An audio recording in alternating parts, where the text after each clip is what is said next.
मैं तेजस्वी प्रसाद यादव जिया है बिहार के लाला, जिया तू 1000 साला, जिया हो तू घोर बवाला, जिया तू 1000 साला। बहुत खुश है हम सब, बहुत खुश हूँ। हम लोगों के अजीज हैं। माटी के लाल रे लाला, भैया भैया भैया भैया भैया भैया, अरे जिया तू होनहार। ये शब्द उपेक्षित नहीं है बल्कि अपेक्षित है। कृपया एक बार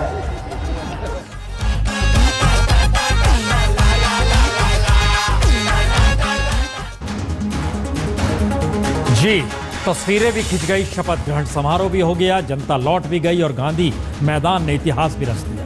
लेकिन हाथ में आया क्या? आइए आज दस्तक में जरा टटोलने की कोशिश इस बात को लेकर भी होगी, जो रास्ता बिहार से दुनिया निकलते हुए कुछ देखना चाहती थी, उसकी हथेली में आया क्या? आने वाले वक्त को लेकर कोई चुनौती, चेतावनी, विकल्प क्या है? रिपोर्ट देखिए। ये मंच लग तो रहा है विकल्प के लिए तैयार है, लेकिन सच यही है कि शपथ ग्रहण के बहाने समूचे देश के नेताओं का ये जुटान इतना पोपला है कि जो विरोध ये सभी अपने अपने स्तर पर अभी तक करते रहे, सभी ने मिलकर उसी की हवा निकाल दी। क्योंकि इस जुटान में न सिर्फ इनके अपने अंतर्विरोध हैं, बल्कि अपनी ही जमीन को भी इन नेताओं ने सरका लिया है। मसलन केजरीवाल और लालू यादव की ये तस्वीर अब तो इतिहास में दर्ज हो गई। यानी आंदोलन से लेकर दिल्ली की सत्ता पाने तक के दौर में भ्रष्टाचार को लेकर जो कहानियां केजरीवाल ने दिल्ली और देश की जनता को सुनाई, वह न सिर्फ लालू के साथ गलबहियों ने खारिज कर दिया, बल्कि मंच पर शीला दीक्षित, शरद पवार और हरियाणा के पूर्व सीएम भूपेंद्र सिंह हुड्डा की मौजूदगी ने तार तार कर दिया। यानी प्रधानमंत्री मोदी के खिलाफ केजरीवाल के तेवर कितने हवा हवाई हैं, इस मंच ने जतला दिया। दूसरी तस्वीर ममता और वामपंथियों के एक साथ एक मंच पर मौजूदगी ने एक तरह से शारदा घोटाले की आवाज को गठजोड़ की नई सियासत तले मान्यता दे दी। तो दूसरी तरफ यह सवाल भी खड़ा कर दिया कि वामपंथी बंगाल देखें या मोदी को, ममता को संभालें या बड़े गठजोड़ के लिए सब कुछ भूल जाएं। तो यहाँ भी स्थिति हवा हवाई वाली। वहीं असम में कांग्रेस और डेमोक्रेटिक फ्रंट के बदरुद्दीन अजमल मंच पर एक साथ तो आ गए, लेकिन असम की राजनीति में दोनों एक साथ कैसे आ सकते हैं? यानी असम में अपने अस्तित्व को मिटाकर कांग्रेस के साथ मोदी को ठिकाने लगाने के लिए बदरुद्दीन अजमल क्यों आएंगे? यह भी दूर की गोटी है। फिर शिवसेना और अकाली के नेताओं की मौजूदगी मोदी सरकार को हड़का तो सकती है, लेकिन उनके अपने दायरे में। लेकिन शिवसेना कांग्रेस के साथ कभी आएगी नहीं और अकाली बीजेपी का साथ छोड़ नहीं सकते। तो फिर मोदी के खिलाफ दोनों कांग्रेस या नए गठबंधन में कैसे और किस तरह की भूमिका निभाएंगे, यह भी शायद बहुत ही दूर की गोटी है। और आखिरी सवाल जो इस मंच पर नहीं है, वो है मुलायम मायावती। जी, दोनों मंच से दूर रहे, जबकि सारी राजनीति यूपी में ही खेली जाएगी। और जिस तरह कांग्रेस के खिलाफ दोनों हैं या दोनों ही सत्तानुकूल होकर एक दूसरे के खिलाफ बने भी रहते हैं, उसमें ना तो कांग्रेस के साथ ये दोनों फिट बैठते हैं, ना ही मोदी का विरोध ये कर सकते हैं। और लाख टके का एक सवाल, जब देश के हारे हुए तमाम सिकंदर जीते हुए सिकंदर के खिलाफ ही एकजुट होने के लिए पटना के गांधी मैदान पहुंच गए, तो फिर मोदी का कद तो खुद ब खुद बढ़ गया। क्योंकि सारे मिलकर अगर मोदी को गद्दी से उतारने पर उतारू हैं, तो फिर इस देश में गद्दी बांटी नहीं जा सकती। और खासतौर से वैसे सिकंदरों के हवाले तो बिल्कुल नहीं की जा सकती, जो इस देश की पारंपरिक राजनीतिक तले लोगों के भीतर गुस्सा पनपाते हैं कि राजनीति लोगों से सरोकार नहीं रखती। और इस देश का नागरिक हर स्थिति को बाखूबी समझ रहा है। शायद इसीलिए इस सियासत से इतर वह कुछ और देखना चाहता है। जो देखना और चाहता है उसकी मुश्किल शायद इस दौर की सबसे बड़ी यही है कि अगर यहां से विकल्प नहीं निकला, प्रधानमंत्री मोदी का कद बढ़ गया, तो ऐसा भी नहीं है कि इस देश के भीतर प्रधानमंत्री मोदी वाकई कोई काम कर रहे हैं। मुश्किल यही है, कुछ काम किया होता तो यह स्थिति ना होती। एक सच यह भी है, लेकिन यह स्थिति आई है तो दूसरी स्थिति यही है कि क्या दोनों तरफ से जनता को अब ऐसी स्थिति के बीच में आकर खड़ा करना है? जिक्र क्यों हो रहा है? 21वीं सदी में भारत है, अंतर्राष्ट्रीय तौर पर मंच में मोदी लगातार जिक्र करते हैं। देश को कहां ले जाएंगे? बिहार जैसे राज्य का मैसेज अंतर्राष्ट्रीय मीडिया से लेकर दुनिया में गूंजता है। तस्वीर एक दिखाते हैं उसकी, वानगी देखिए। अगले जन्म मोहे राजनेता ही की जो क्यों लिखना पड़ा। तेजस्वी यादव उप मुख्यमंत्री हैं, 9वीं फेल है। अगली तस्वीर आई है, तेज प्रताप यादव स्वास्थ्य सिंचाई पर्यावरण 12वीं पास। अब्दुल बारी सिद्दीकी वित्त मंत्री 12वीं पास। ये फहरिस्त लंबी है। विजेंद्र प्रसाद यादव ऊर्जा और वाणिज्य मंत्री 12वीं पास,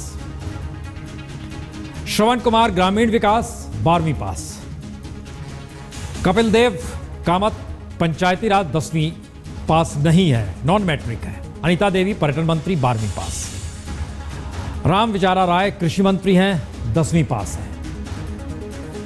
ये सारी फहरिस्त कह सकते हैं लंबी होती चली जाएगी। एक सवाल हर जहन में आ सकता है, जरूरत क्या है शिक्षा की? सरोकार होने चाहिए, जनता का मिजाज समझना चाहिए, यकीनन। लेकिन जब राज्यों की सीमाएं और देश की सीमाएं अंतर्राष्ट्रीय तौर पर टूट रही हो और इस बात को लेकर चर्चा देश दुनिया में होती हो कि अब विकास का खांचा पूंजी के आश्रय ही नहीं बल्कि अब टेक्नोलॉजी के आश्रय भी आगे ले जाएगा, तो ये सारे सवाल बड़े जायज से लगते हैं कि इन स्थितियों में तो देश के नेताओं को होना चाहिए। लेकिन कीजिएगा क्या, वहां की बात करें या यहां की बात करें, इन सब के बीच सियासत कैसे अपना रास्ता बनाना चाहती है। ये मंच पर एक तरफ शपथ ग्रहण समारोह और दूसरी तरफ राहुल गांधी को लगा इस सियासत में सेतु का काम तो कांग्रेस ही करेगी। तो नजारा देखिए स्थिति क्या है।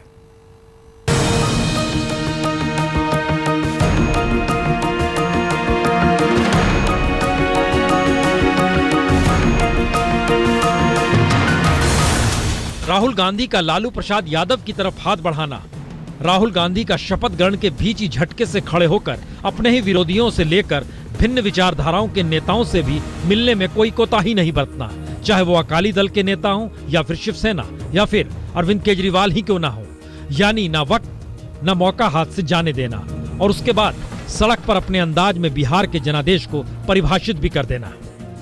बिहार में महागठबंधन जीता है, मगर सरकार हर बिहारी नागरिक की होगी। विकास होगा तो सबका होगा। हमारी सरकार ना जात को देखेगी ना धर्म को देखेगी, सिर्फ बिहार को देखेगी। तो क्या कांग्रेस अब बीजेपी की स्थिति में है और बीजेपी कांग्रेस की स्थिति में आ चुकी है? यानी बीजेपी के खिलाफ देश भर के राजनीतिक दलों को एकजुट कर अपने अस्तित्व की लड़ाई कुछ इस तरीके से कांग्रेस को लड़नी पड़ रही है जैसे एक वक्त कांग्रेस के खिलाफ खड़ी हुई वीपी सिंह सरकार को समर्थन देने के लिए बीजेपी और वामपंथी एक साथ आ गए थे। फिलहाल स्थिति यही हो चली है। यह वाकई मौजूद है, एक वक्त कांग्रेस के खिलाफ बीजेपी किसी के साथ भी खड़ी होती थी और दौर वीपी का हम याद कर रहे थे, लेकिन अब के दौर में कांग्रेस बीजेपी के खिलाफ किसी के साथ भी खड़े होने की तैयारी में है। लेकिन बिहार में आज जिस तरीके से वंशवाद की राजनीति ठसक के साथ आई और इस एहसास के साथ आई जो संदेश लालू यादव देना चाहते थे एमवाई गठबंधन को उन्होंने दे दिया। दोनों बेटे हैं और पहले हैं, सबसे आगे है। ये एक सवाल था, क्या अब ऐसे दौर में बिहार को लेकर और राजनीति जब इस तौर पर चरम पर पहुंची हो जहां पर अंतर्राष्ट्रीय ध्यान हो, देश के भीतर राजनीतिक विकल्प की बात हो, राजनीतिक शून्यता को भरने का सवाल हो, फिर भी ये चलेगा? यकीनन चलेगा। लेकिन एक सवाल और, सवाल यह है कि ऐसा नहीं है कि हर नेता का बेटा वैसा ही हो या हर नेता चाहता है कि बेटा वैसा और बेटा भी चाहता हो। हम दो तस्वीर दिखाते हैं, एक तरफ नीतीश के बेटे, दूसरी तरफ लालू यादव का परिवार। कई तरह के उसको पूरा भी किया उन्होंने, इस बार भी वादा किया होगा, जरूर वो पूरा कोशिश करेंगे अपना एक एक वादा पूरा करना। युवाओं के लिए लगता है, खासकर आप भी युवा हैं। ठीक है मेरा कोई ऐसा रुचि नहीं है। बहुत खुश हूँ क्योंकि बहन के लिए तो आज बहुत बड़ा मौका था और खुशी का पल था। दोनों भाई मंत्री बन गए आपके। बहुत बहुत खुशी है। खुशी क्या लगता है कि अब काम होना चाहिए आगे, मतलब किस तरीके से काम तो होगा ही, अच्छा ही होगा। खुश हैं आप? लेकिन खुश है हम लोग, सब बहुत खुश है। विकास का नजरिया बिहार में पहुंचते पहुंचते सामाजिक न्याय तले परिस्थितियों में ले आता है और यह सवाल इस देश के भीतर बार बार उभरता है कि क्या वाकई जो लोग पढ़े लिखे हैं, समझदार हैं, वो इस समाज के अनुकूल हैं। बिहार से इतर हम आपको एक दूसरी दिशा में ले जाते हैं। ये दिशा इसलिए क्योंकि जन्म इंग्लैंड में होता है, पढ़ाई लिखाई दून विद्यालय में होती है और बाप और कोई नहीं, बेटी के कत्ल में सीबीआई बंद कर देती है। जरा इस रिपोर्ट को देखिए, जिक्र पीटर मुखर्जी का हो रहा है। पीटर मुखर्जी इस हालात में ना आए, क्या इसी के लिए मुंबई के पूर्व पुलिस कमिश्नर राकेश मारिया काम कर रहे थे? क्योंकि सीबीआई ने जांच शुरू की तो कटघरे का सच यही सामने आया कि मां बाप ने ही बेटी का कत्ल कर दिया, मां इंद्राणी और बाप पीटर मुखर्जी। क्योंकि जो आरोप सीबीआई ने लगाए, जो चार्जशीट दाखिल हुई, जो तथ्य अदालत के सामने जांच कर रहे अधिकारियों ने कहे, निकला यही कि बेटी शीना बोरा की हत्या की साजिश में मां के साथ बाप भी शामिल है। और पीटर मुखर्जी के खिलाफ आईपीसी की जो धाराएं लगी उसमें बहुत साफ है। आरोप हत्या के हैं, आरोप हत्या की साजिश रचने के हैं, आरोप हत्या के बाद सबूत मिटाने के हैं, आरोप शीना के भाई और अपने बेटे राहुल से शीना की हत्या के बारे में झूठ बोलने के हैं।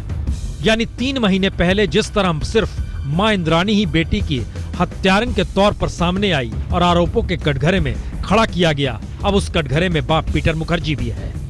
यानी 3 महीने पहले वो सारी बहस 3 महीने बाद बेमानी साबित हो रही है, जिसमें सिर्फ मां इंद्राणी के हाथ खून से रंगे नजर आ रहे थे और पिता पीटर मुखर्जी मासूम थे। और देश भर में बहस चल रही थी कैसे पीटर मुखर्जी को इंद्राणी ने पैसों के लिए फंसाया और बेटी की हत्या करने में भी नहीं चूकी। मैम प्लीज सिर्फ इतना जानना चाहते हैं कि क्या रोल है पीटर का? I have been trained. CBI को दरअसल ये सारे सबूत और कहीं से नहीं बल्कि उसी ड्राइवर से मिले जो ड्राइवर खुद भी हत्या के कटघरे में खड़ा है। उसी ने कहा पीटर को शीना के बारे में सब कुछ पता था और उसने पीटर और इंद्राणी को शीना के बारे में बात करते हुए सुना था। तो अब हत्या के 4 आरोपी हैं, ड्राइवर के अलावे माँ बाप इंद्राणी मुखर्जी, संजीव खन्ना और पीटर मुखर्जी। कह सकते हैं चकाचौंध भरे समाज के भीतर की ये मायूसी, उदासी और हत्या करने के लिए बेताबी है क्या? चलिए इसके आगे आपको लिए चलते हैं। अंतर्राष्ट्रीय तौर पर यह कल्पना की जा सकती है जब पूरी दुनिया में बहस इस बात को लेकर है कि आतंकवाद धर्म और कट्टरतावाद के आश्रय चल रहा है। ऐसे में आतंक का एक नायाब चेहरा निकल कर आता है जिसमें जिंदगी जीने का एक रोमांटिज्म, जी रोमांटिज्म यानी रोमानीपन, उससे इश्क हो चला है कि हम जिंदगी जी रहे हैं तो आतंक के जरिए जी लें। चलिए इस रिपोर्ट को देखिए।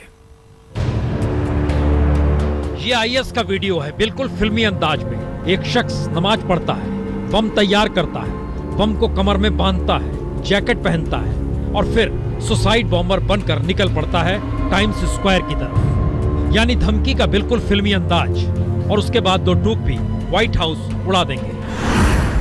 बिइज़्निल्लाह तआला लन तहनई वलन तईशी तवीला फलक़द बदअना बिकी वसनंतही इलल बैतिल अब्यदिल मज़ऊम।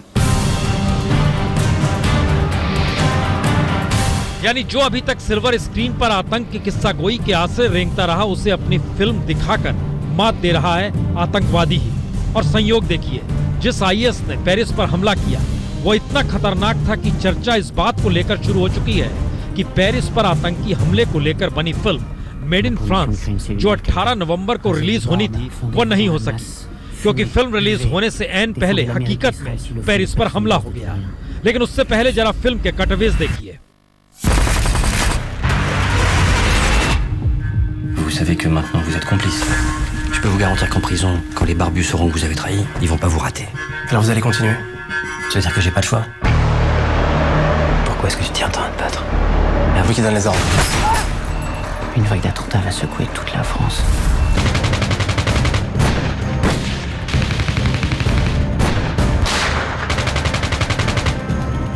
और अब पेरिस हमले की इन तस्वीरों को देखिए। थिएटर के बाहर मौत और जिंदगी के बीच का विभत्स चेहरा, किसी तरीके से घसीटकर बचाने की नाकाम कोशिश।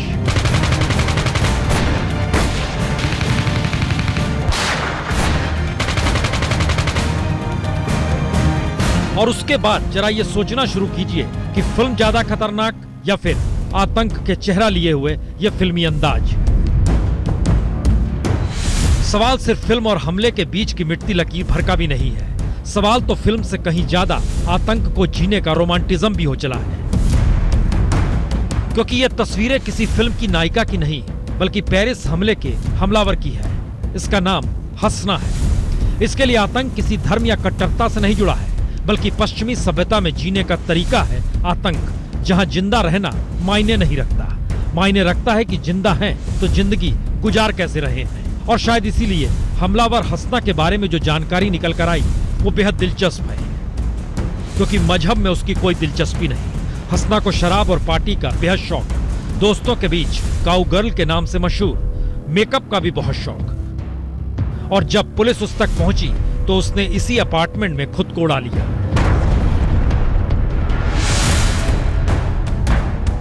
यानी जिहादी आतंकियों की हर फिलॉसफी के बिल्कुल उलट हंसना आतंकी जरूर थी, लेकिन उसकी कोई फिलॉसफी नहीं थी सिवाय इसके कि आतंक को जीना है।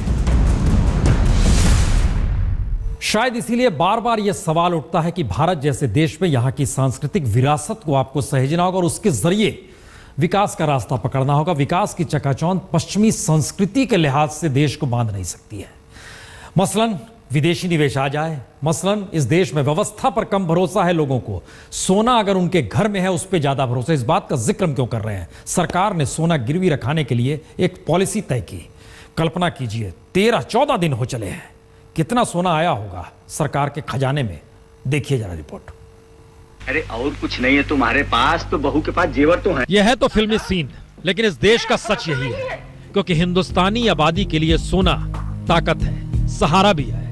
और हिंदुस्तान की संस्कृति में सोना महिलाओं की गांठ की पूंजी कहीं ज्यादा है, जिन्हें मालूम है कि मुश्किल वक्त में कोई काम आए ना आए, लेकिन सोना काम जरूर आएगा। लेकिन प्रधानमंत्री मोदी शायद इस मर्म को समझ नहीं पाए और इस बात का उन्होंने जिक्र कुछ इस तरीके से कर दिया था। ये इतनी बड़ी शक्ति हमारी अगर बिना उपयोग की पड़ी रहे, किसी ने कोई बहुत बड़ा जलाशय बनाया हो, डैम बनाया हो, अरबों खरबों रुपए खर्च किए हो, लेकिन अगर कैनाल नेटवर्क न हो और किसानों के पास पहुंचेगा नहीं तो क्या करना उसको? ये हमारा 20,000 टन सोने की यही हाल है जी। ध्यान दें तो प्रधानमंत्री मोदी ने कुछ गलत नहीं कहा। 5 नवंबर को गोल्ड मोनेटाइजेशन स्कीम लॉन्च करते हुए उन्होंने यही कहा और एक लिहाज से सही भी कहा। लेकिन मोदी की बात पर भरोसा लोगों का नहीं हुआ, क्योंकि मौजूदा वक्त में जिस तरीके का भरोसा व्यवस्था से उठ रहा है, आर्थिक संकट के मद्देनजर लोगों के सामने मुश्किलात आ रहे हैं, उसी का असर है कि कम से कम शुरुआती 15 दिनों के आंकड़े बतलाते हैं कि सिर्फ सरकार के खजाने में 400 ग्राम सोना ही जमा हुआ। जी, गोल्ड मोनेटाइजेशन स्कीम के तहत सोना या सोने की ज्वेलरी बैंक में जमा करने पर 2.25% से 2.5% ब्याज मिलना है। लोगों को कम से कम 30 ग्राम सोना जमा कराना होगा और कम से कम 5 से 7 साल के लिए सोना जमा कराना ही होगा। लेकिन सोने को बैंक में जमा कर ब्याज हासिल करने वाली लुभावनी योजना लोगों के गले नहीं उतरी। तो मतलब साफ है, बैंक प्रणाली हो या सरकार की जो भी अर्थव्यवस्था की व्यवस्था, उस पर लोगों को भरोसा नहीं है। और ज्यादातर आबादी अब भी मानती है कि पूंजी अगर उसकी गांठ में सोने के तौर पर है तो फिर कोई दूसरे विकल्प उसके लिए कोई मायने नहीं रखते। यानी आंटी का सोना ही ताकत है, जिसे वो बैंक में जमा कराकर अटकाना नहीं चाहते। जाहिर है, सरकार अगर सोना निकालना चाहती है तो उसे भरोसा लोगों के बीच पैदा करना होगा, जो शायद अभी तक हो नहीं पाया है। स्थिति देश के भीतर आर्थिक तौर पर किसी भी दिशा में जाए, लेकिन भारत जैसे तीसरी दुनिया के देश के सामने तो रास्ता यही निकलेगा कि कम से कम लोगों का संबल व्यवस्था के साथ जुड़ जाए, जनशक्ति का उपयोग विकास की दिशा में बढ़ जाए। लेकिन लौटिए दोबारा बिहार में। लालू यादव के दोनों बेटे जो अब मंत्री बन चुके हैं, कैबिनेट तो डिप्टी सीएम है, नीतीश कुमार मुख्यमंत्री के तौर पर हैं, उन्हें वो चाचा कहते हैं। चलिए गीत सुनाते हैं। कोई माने या ना माने, सच कह गए हैं लोग पुराने, बुरे काम का बुरा नतीजा क्यों भाई चाचा? हाँ भतीजा, अरे क्यों भाई चाचा? अरे हाँ भतीजा, बुरे काम का बुरा नतीजा क्यों भाई चाचा? हाँ भतीजा, अरे क्यों भाई चाचा? ओ हाँ भतीजा।